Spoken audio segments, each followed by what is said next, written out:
নমস্কার বন্ধুরা, আমি তনুশ্রী। আমার চ্যানেলে আপনাদেরকে স্বাগত। আজকে আমি আপনাদের কাছে কোনো রান্নার ভিডিও নিয়ে আসিনি।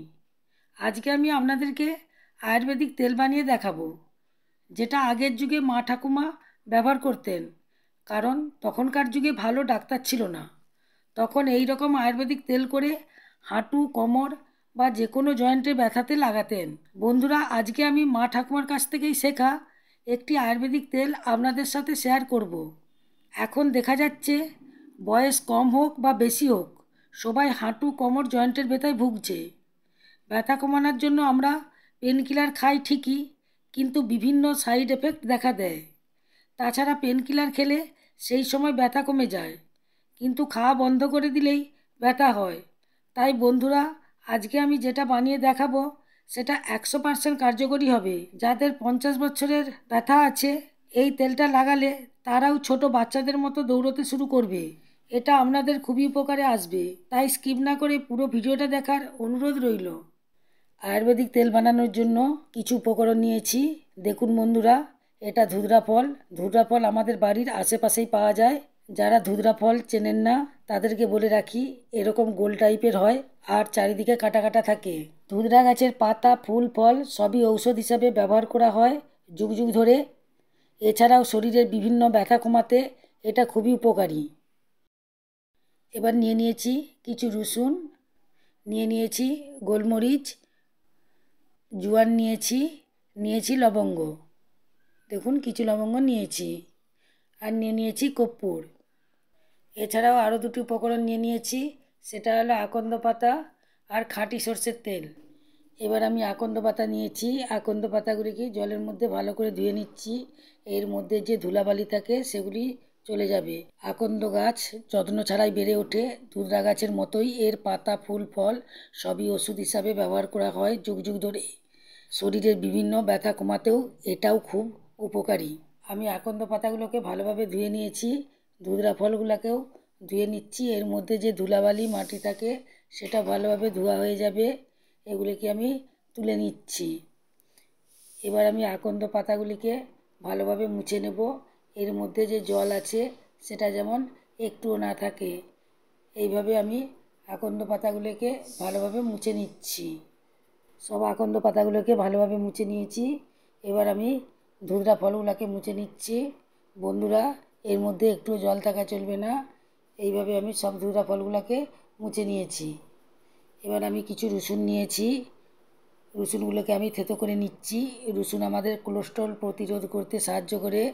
এছাড়া ব্যথা নিরাময়ের ক্ষেত্রে খুবই কার্যকরী। বন্ধুরা, এখানে আমি রসুনগুলোকে থেতো করছি, আপনারা গ্রেট করে নিতে পারেন, কোনো সমস্যা হবে না। রসুনগুলো সব থেতো করা হয়ে গেছে। ধুতরা ফলগুলি কেটে নেব। একটি ধুতরা ফল নিয়ে সামনের অংশটা বাদ দিয়ে দিচ্ছি।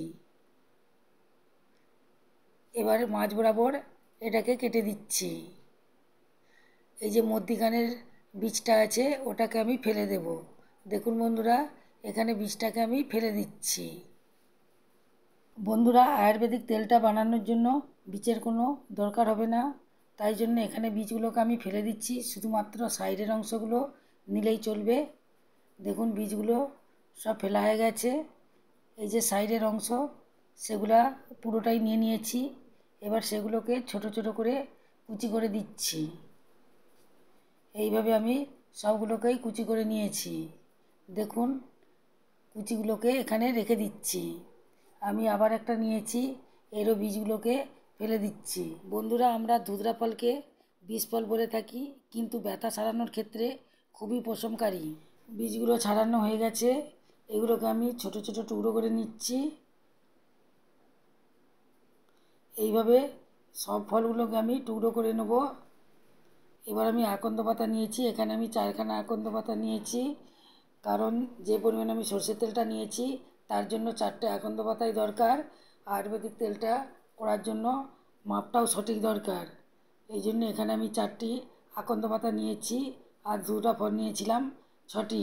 আকন্দ পাতাগুলিকে আমি হাতে করেই টুকরো করে নিয়েছি, আপনারা বটির সাহায্যেও কেটে নিতে পারেন। এবার আমি সরষের তেল দিয়ে দিচ্ছি। এখানে বন্ধুরা খাঁটি সরষের তেলটা নেবেন। বন্ধুরা, সরষের তেল ব্যথা কমাতে সাহায্য করে। কোথাও ব্যথা হলে আমরা সর্ষের তেল দিয়ে মালিশ করলে অনেকটাই আরাম বোধ করি। সর্ষের তেলটা গরম হয়ে যেতে আমি এতে রসুন দিয়ে দিয়েছি। এবার দিয়ে দিয়েছি আগে থেকে কেটে রাখা ধুতরা ফলগুলি। এবার একটু নেড়েচেড়ে ভেজে নিচ্ছি। এরপর দিয়ে দিচ্ছি আকন্দ পাতা, এটাও আমি একটু নেড়েচেড়ে ভেজে নিচ্ছি। কিছুক্ষণ ভাজার পর দিয়ে দিচ্ছি লবঙ্গ, গোলমরিচ, এগুলোকেও আমি পাতার সাথে ভালো করে একটু ভেজে নিচ্ছি। এবার দিয়ে দিচ্ছি জোয়ান। এবার এটাকেও একটু ভালোভাবে ভেজে নিচ্ছি। বন্ধুরা, জোয়ান, লবঙ্গ আর গোলমরিচ এটা একটু গরম সৃষ্টি করে, তার ফলে আমাদের হাঁটুর ব্যথা কমাতে খুবই সাহায্য করে। এবার দিয়ে দিচ্ছি হলুদ গুঁড়ো। বন্ধুরা, আমি এখানে রান্নার হলুদ নিয়েছি, আপনারা যদি কাঁচা হলুদ দেন তাহলে পরিমাণটা বাড়িয়ে দেবেন। হলুদ ব্যথার পক্ষে খুবই উপকারী, এটি অ্যান্টিবায়োটিক হিসাবেও কাজ করে, এছাড়াও ব্যথা নিরাময়ে কাজ করে। এবার এগুলাকে ভালোভাবে আমি ভেজে নেব। যখন এটা খুব কালো হয়ে যাবে তখন জানবেন এর সমস্ত রসটা তেলের মধ্যে চলে গেছে। এটা যত আমি বেশি ভাজবো এই রসটা এর ভিতরে যাবে আর আয়ুর্বেদিক তেলটাও খুব সুন্দরভাবে হবে। এই সব উপকরণ আমাদের বাড়িতেই থাকে। বন্ধুরা, আপনারা মনে রাখবেন যখন এরকম ভাজা ভাজা হয়ে যাবে তখন গ্যাসটা বন্ধ করে দেবেন। আমি গ্যাসটাকে নিভিয়ে দিয়েছি। তেলের গরমেই এগুলো কালো হয়ে যাবে, কিন্তু আগুনের মধ্যেই যদি এগুলো কালো করতে চান তাহলে পরে একেবারে পুড়ে যাবে, তেলের যে গুণাগুণ আছে সেটা অনেকটাই কমে যাবে। দেখুন, গ্যাসটা বন্ধ করার পরে তেলের গরমেই এরকম কালো কালো হয়ে গেছে। একটু ঠান্ডা হওয়ার পর এইবার আমি এটাকে ছাঁকনির সাহায্যে ছেঁকে দিচ্ছি।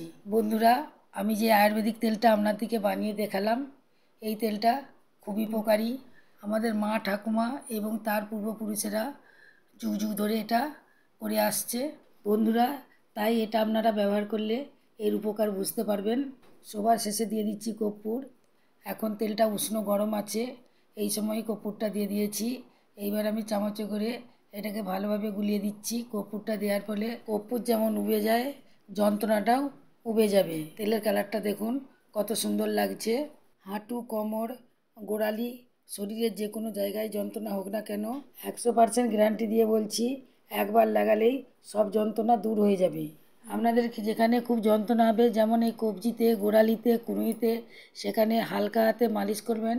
তেলটা একটু উষ্ণ গরম রাখবেন, তাহলে খুবই উপকার পাওয়া যাবে। আপনারা এক রাত মাখলেই তাহলে এর উপকার বুঝতে পারবেন। আশা করি আজকের ভিডিও আপনাদেরকে খুবই ভালো লেগেছে, তাহলে অবশ্যই লাইক করে দেবেন। এই রকম নতুন নতুন ভিডিও পেতে আমার চ্যানেলকে অবশ্যই সাবস্ক্রাইব করবেন এবং বন্ধুদের মধ্যে প্রচুর প্রচুর শেয়ার করবেন।